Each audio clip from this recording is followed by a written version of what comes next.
So I didn't really narrate the first part. I didn't think it was necessary. So I got this. It's 2 gigabytes of DDR5. Here's the thing. Even just opening this, it barely. I don't even think it went above 5%, where the other one went to like 30. We're using the internal graphics. So as I'm doing some of the similar stuff,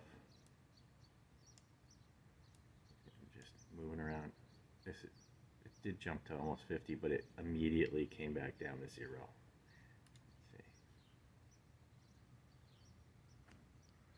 So I notice it does spike, but it's just also the speed that it comes back down to it.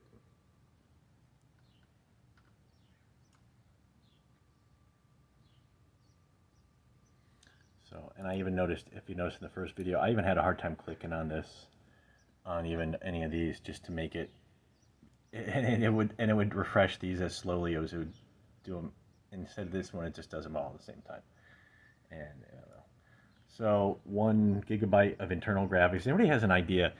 If you have 1 gigabyte of internal, what is that equivalent to? Like, is that equivalent to 1 gigabyte of DDR3 PCI 2.0? I don't know. If you have a good guess, let me know. But this one, even just the 2 gigabytes seems to be taking this. And as soon as I stop, it immediately, or pretty quickly, goes to 0, which the internal 1 gigabyte was not doing. So that's, I hope that video helps. If other people have a little more complex shapes they want me to check this out on, but it's 2 gigabytes DDR5.